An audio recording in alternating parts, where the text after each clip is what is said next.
5. El sábado 8 de septiembre por la tarde, tras cruzarse al parecer con mis incoherentes líneas, recibí una extraña y tranquilizadora carta, mecanografiada con toda pulcritud en una máquina a todas luces nueva. Era una extraña carta en la que trataba de tranquilizarme y me hacía una invitación. En ella se operaba una prodigiosa transición en el curso del alucinante drama de las solitarias montañas. De nuevo he hecho mano de la memoria para reproduciría, y en esta ocasión, por motivos especiales, trataré de atenerme con la mayor fidelidad posible al estilo. Llevaba matasellos de Bello Uspalis, y tanto el texto de la carta como la firma estaban a máquina, como suele ser corriente entre quienes aprenden mecanografía. El texto, sin embargo, mostraba una gran precisión para tratarse de un aprendiz, de lo que deduje que aquel debió escribir a máquina en algún momento de su vida. Quizá en sus años de estudiante. Si bien es cierto que la carta me tranquilizó bastante, bajo aquel alivio se ocultaba una sensación de desasosiego. Si aquel estaba en su sano juicio cuando experimentaba terror, ¿lo estaba también ahora en la nueva situación? ¿Y esas mejores relaciones a que se refería, qué era exactamente? Aquello suponía un cambio radical en la actitud que hasta entonces había mantenido aquel. Pero lo mejor será que reproduzca el texto, minuciosamente transcrito gracias a una memoria de la que, modestamente, me enorgullezco. Townsend, Vermont. Jueves, 6 de septiembre de 1928. Mi querido Wilmart, es para mí un gran placer poder tranquilizarle respecto a todas las tonterías de que le he estado escribiendo. Digo tonterías, aunque lo que trato con ello es de referirme más a mi actitud asustadiza que a mis descripciones de ciertos fenómenos. Tales fenómenos son auténticos y, sin duda, muy importantes. Mi error ha radicado en la anómala actitud que he mantenido respecto a ellos. Creo haberle dicho que mis extraños visitantes habían empezado a comunicarse conmigo, y a intentar establecer una comunicación. Anoche se materializó el diálogo. En respuesta a ciertas señales que me hicieron dejé entrar en casa a un mensajero de los del exterior. Un ser humano, me apresuraré a decir.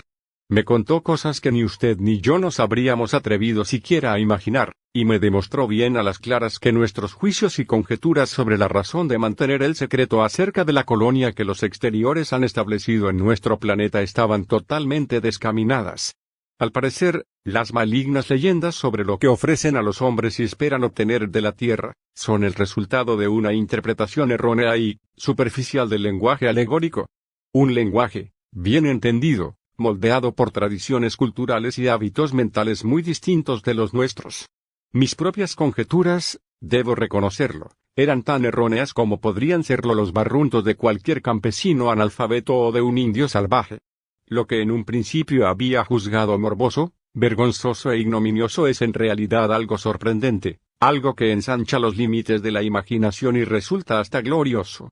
El juicio que me merecían antes no era sino una fase de la eterna tendencia humana a odiar, temer y rehuir lo radicalmente distinto. Ahora lamento el daño que he infligido a esos extraños e increíbles seres en el curso de nuestras escaramuzas nocturnas. Si no hubiera puesto reparos a hablar pacífica y razonablemente con ellos desde un primer momento. Pero no me guardan el menor rencor pues sus movimientos se rigen por un código muy diferente del nuestro. La desgracia suya ha sido que sus agentes humanos en Vermont eran tipos de baja calaña, como el difunto Walter Brown por ejemplo. Por culpa de Brown he albergado grandes prejuicios contra ellos. Pero lo cierto es que nunca han causado, conscientemente al menos, daño a los hombres, si bien algunos congéneres nuestros les han espiado y juzgado cruelmente. Hay todo un culto secreto practicado por hombres perversos. Un hombre con su erudición mitológica me entenderá perfectamente cuando lo relaciono con Astur y la señal amarilla, cuya finalidad es seguirles la pista e injuriarles en nombre de abominables poderes procedentes de otras galaxias. Las drásticas medidas de precaución que han adoptado los exteriores van precisamente dirigidas contra tales agresores, y no contra la especie humana en general. A título incidental, me he enterado de que muchas de nuestras cartas perdidas fueron robadas no por los exteriores sino por los emisarios del maligno culto de que le hablo. Lo único que los exteriores desean del hombre es paz, no sufrir molestias y unas relaciones a nivel intelectual cada vez mayores. Esto último les es absolutamente imprescindible en estos momentos en que nuestras invenciones y máquinas ensanchan los límites de nuestro conocimiento y acciones, y hacen que cada vez sea más difícil la existencia secreta de las necesarias avanzadillas de los exteriores en este planeta. Lo que estos extraños seres buscan es tener un conocimiento más profundo del hombre y que los principales filósofos y científicos de la humanidad lleguen a conocerles mejor. Con semejante intercambio de conocimientos desaparecerían todas las amenazas y podría establecerse un modus vivendi que satisficiera a todos. La sola idea de pensar en la posibilidad de esclavizar o degradar a la especie humana resulta de todo punto ridícula. Para iniciar estas nuevas relaciones, los exteriores han decidido elegirme a mí por el ya más que considerable conocimiento que de ellos tengo, como su primer intérprete en la Tierra. Anoche me revelaron muchas cosas hechos de la más sorprendente naturaleza, que abren insospechadas perspectivas, y mucho más se me dará a conocer en lo sucesivo, tanto de palabra como por escrito. Por el momento no se me pedirá que haga ningún viaje al exterior, aunque probablemente desearé hacerlo con el tiempo. En tal supuesto, habré de emplear medios especiales y trascender todo lo que hasta aquí estamos acostumbrados a considerar como experiencia humana. En lo sucesivo no volverán a asediar más mi casa. Todo ha vuelto a la normalidad y los perros no tendrán en qué ocuparse. En lugar de terror se me ofrece un presente rico en conocimientos y con la perspectiva de una aventura intelectual que pocos mortales han podido disfrutar hasta ahora.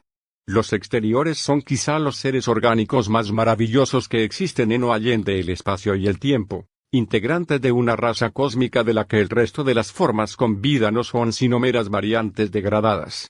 Son más vegetales que animales, si es que tales términos pueden aplicarse a la materia de que están formados, y tienen un aspecto un tanto fungiforme, aunque la presencia de una sustancia semejante a la clorofila y un sistema nutritivo muy peculiar les distingue de los auténticos hongos cormofíticos. En realidad, están formados de una materia totalmente ajena al sector del espacio en que habitamos, con electrones que cuentan con un número de vibraciones absolutamente distinto. De ahí que estos seres no puedan fotografiarse con los films y placas ordinarios del universo conocido, aun cuando puedan verlos nuestros ojos. No obstante, cualquier buen profesional de la química que tuviera los conocimientos requeridos podría hacer una emulsión fotográfica que reprodujera sus imágenes. Los exteriores tienen una extraordinaria capacidad para atravesar en plena forma corpórea el vacío interestelar, en el que no hay aire ni calor, en tanto que algunas variantes suyas no pueden hacerlo si no es gracias a una ayuda mecánica o a curiosos trasplantes quirúrgicos. Solo unas cuantas especies poseen las alas resistentes al éter características de la variedad de Vermont. Las que habitan en ciertas cumbres remotas de Europa llegaron por otros procedimientos. Su semejanza externa con la vida animal, y con la modalidad de estructura que consideramos material, es una cuestión de evolución paralela más que de estrecho parentesco. Su capacidad cerebral sobrepasa a la de cualquier otra forma de vida existente, aunque las especies aladas de nuestra montañosa región distan mucho de ser las de mayor desarrollo. La telepatía es su medio habitual de comunicación, aunque poseen unos órganos vocales rudimentarios que, tras una ligera operación, pues la cirugía ha alcanzado un tremendo desarrollo entre ellos, pueden facultarles para duplicar el habla de aquellos tipos de organismos que todavía hacen uso del habla. Su principal morada inmediata es un planeta todavía por descubrir y casi sin luz situado en el confín mismo de nuestro sistema solar, más allá de Neptuno y el noveno a partir del Sol. Es, como suponíamos, el objeto al que en ciertos antiguos y prohibidos escritos se denomina místicamente Yugot, y pronto será el escenario de una extraña proyección de la mente sobre nuestro mundo con el fin de facilitar las relaciones intelectuales. No me sorprendería que los astrónomos se mostraran lo suficientemente sensibles a estas corrientes mentales y descubrieran Yugot cuando a los exteriores les parezca oportuno. Pero Yugot, por supuesto, es solo el principio. El grueso de los seres habita en abismos dotados de una extraña organización fuera del alcance de toda imaginación humana. El glóbulo espacio-tiempo que reconocemos como la totalidad de toda entidad cósmica no es sino un átomo de la verdadera infinidad en que están insertos. Y a mí se me va a mostrar todo lo que el cerebro humano puede arrancar de esa infinidad, algo que solo se ha hecho con no más de 50 hombres desde los comienzos de la especie humana. Es posible que al principio todo esto le parezca un desvarío, Wilmart, pero con el tiempo se dará perfecta cuenta de la increíble oportunidad que se me presenta. Mi deseo es que usted comparta conmigo al máximo posible esta experiencia, y a tal fin tengo que contarle miles de cosas que no puedo reproducir sobre el papel. Hasta hoy le había aconsejado que no viniera a yerme. Pero ahora que todo va bien, sería para mí un gran placer que olvidara mi advertencia y aceptase ser mi huésped. ¿No podría usted darse una vuelta por aquí antes de iniciarse el curso en la universidad? Sería realmente maravilloso si pudiera hacerlo. Traiga la grabación fonográfica y todas las cartas que le he escrito para utilizarlas como elemento de consulta, las necesitaremos para reconstruir toda esta impresionante historia. Le agradecería que trajese también las fotografías, pues con la excitación de estos días parece que he extraviado los negativos y mis fotografías. Pero no se imagina la cantidad de datos que voy a añadir a todo este tentador y sugestivo material y mucho menos el sensacional plan que he ideado para complementar mis aportaciones. No lo dude.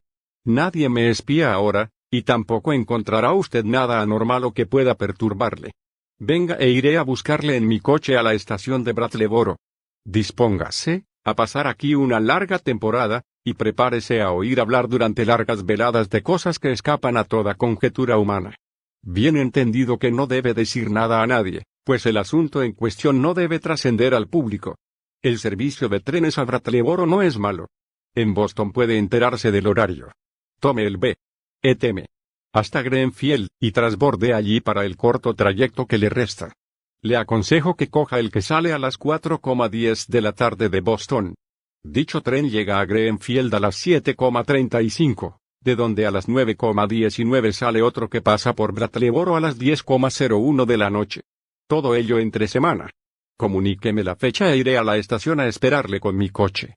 Perdone que le escriba a máquina, pero, como usted bien sabe, últimamente me falla el pulso y no me siento capaz de escribir largos párrafos. Ayer compré esta nueva corona en Brattleboro, y parece que funciona a la perfección. En espera de sus noticias, y deseando verle muy pronto con la grabación fonográfica, todas mis cartas y las fotografías, queda atentamente suyo, Henry W. Ackley. Albert N. Wilmart Universidad de Miskatonic Arkham, Mass. La complejidad de mis emociones tras leer, releer y reflexionar sobre tan extraña e inesperada carta sobrepasa toda posible descripción. He dicho que de repente me sentí aliviado al tiempo que me invadía una sensación de desasosiego, pero esto solo expresa burdamente las implicaciones de multitud de sentimientos, en gran medida subconscientes, que encerraban tanto desahogo como inquietud.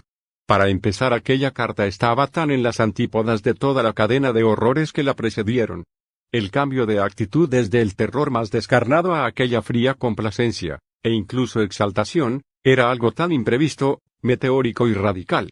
Me resultaba difícil creer que en un solo día pudiese cambiar de tal manera la perspectiva psicológica de alguien que había escrito aquella exasperada nota del miércoles, al margen de cualquier descubrimiento esperanzador que hubiera experimentado con la llegada del nuevo día. En ciertos momentos, una sensación de irrealidades en conflicto me hacía preguntarme si todo aquel insólito drama de fantásticas fuerzas del que no era partícipe directo no sería una especie de sueño ilusorio producto en gran medida de mi propia imaginación. Luego mi atención se centró en la grabación fonográfica y mi aturdimiento fue aún mayor.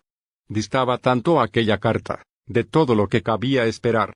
Al analizar mis impresiones comprobé que había dos fases bien diferenciadas. En la primera, en el supuesto de que Ackley hubiera estado y estuviera aún en su sano juicio, el cambio operado en la situación había sido rapidísimo e increíble. En una segunda fase, el cambio experimentado en la actitud, modo de expresarse y lenguaje de Ackley distaba mucho de lo que puede conceptuarse como normal o previsible. Su personalidad entera parecía haber experimentado una sospechosa transformación, una mutación tan radical que difícilmente podían reconciliarse sus dos aspectos, en el supuesto de que ambos representaran idéntico estado de equilibrio mental. Las palabras, la ortografía, todo era sutilmente distinto. Y con mi sensibilidad académica hacia la prosa literaria, pude descubrir profundas divergencias en sus más normales reacciones y en el ritmo de sus respuestas. Desde luego, el cataclismo emocional o revelación capaz de producir tan brusca transformación debió de ser tremendo, no cabe la menor duda. Pero también es cierto que la carta tenía todo el estilo de Ackley. La misma pasión por lo infinito, la misma curiosidad intelectual. Ni por un momento o más de un momento, Se me ocurrió la idea de que pudiera ser falsa o hubiera una malintencionada sustitución. ¿Acaso no era la invitación esa buena disposición suya a que comprobara en persona la veracidad de la carta, prueba suficiente de su autenticidad? El sábado por la noche no me acosté. Lo pasé en vela pensando en los misterios y prodigios ocultos tras aquella última carta. Mi mente, resentida por la rápida sucesión de monstruosas ideas a que había tenido que hacer frente en los últimos 4 meses, no dejaba de dar vueltas a este nuevo y sorprendente material que llegaba a mis manos, pasando de la duda a la aceptación en un ciclo que no hacía sino repetir la mayoría de las fases por las que atravesé al enterarme por vez primera de tales prodigios. Hasta que mucho antes del amanecer, el interés y la curiosidad que me embargaban comenzaron a reemplazar el marasmo de perplejidad e inquietud en que me sumí en un primer momento. Loco o cuerdo, metamorfoseado o simplemente aliviado, lo cierto es que aquel ya había descubierto un impresionante cambio de enfoque en su azarosa investigación. Un cambio que reducía drásticamente el peligro real o imaginario en que se encontraba, a la vez que abría nuevas e insospechadas perspectivas al conocimiento de lo cósmico y sobrehumano. Mi fervor por lo desconocido se avivó en mi afán por igualar el suyo, y me sentí contagiado por salvar a aquel mórbido enloquecedoras y extenuantes limitaciones que imponen el tiempo, el espacio y la ley natural. Entrar en relación con el inmenso espacio exterior. Acercarme a los espectrales y abismales secretos de lo infinito y lo esencial. Sin duda, valía la pena arriesgar la vida, el alma y hasta el propio juicio. Y, además, aquel decía que ya no había peligro. Me invitaba a visitarle en lugar de aconsejarme que me mantuviera alejado como había hecho hasta entonces. Una comezón me invadía ante la sola idea de lo que aquel iba a contarme. Sentía tal fascinación que casi me impedía todo movimiento el imaginarme sentado allí, en aquella solitaria y, en los últimos tiempos, asediada granja, ante un hombre que había hablado con auténticos emisarios del espacio exterior. Sentado allí con aquella espeluznante grabación y el montón de cartas en que aquel ya había tratado de resumir sus conclusiones previas. De modo que no lo pensé más y el domingo por la mañana envié un telegrama a aquel en el que le decía que le encontraría en Brattleboro el miércoles siguiente, el 12 de septiembre, si no tenía nada que objetar a aquella fecha. Solo en una cosa no seguí sus indicaciones, en la elección del tren. Con franqueza, no me agradaba nada la idea de llegar bien entrada la noche a aquella encantada región de Vermont, así que, en lugar de ir en el tren que aquel sugería, telefoneé a la estación e hice otra combinación levantándome temprano y cogiendo el tren de las 8:07 con destino a Boston. Podía tomar el de las 9:25 que llegaba a Greenfield a las 12:22. Este conectaba exactamente con un tren que llegaba a Brattleboro a la 1:08 de la tarde. Hora a todas luces infinitamente mejor que las 10:01 de la noche para encontrar a aquel y viajar con él por aquella comarca abigarrada de cumbres montañosas y encubridora de tantos secretos. Le comuniqué mi combinación en el telegrama, y me alegró saber en la respuesta que me envió aquella misma noche que estaba de acuerdo con mis planes. Su telegrama decía así: combinación satisfactoria. Le esperaré tren 1:08 miércoles.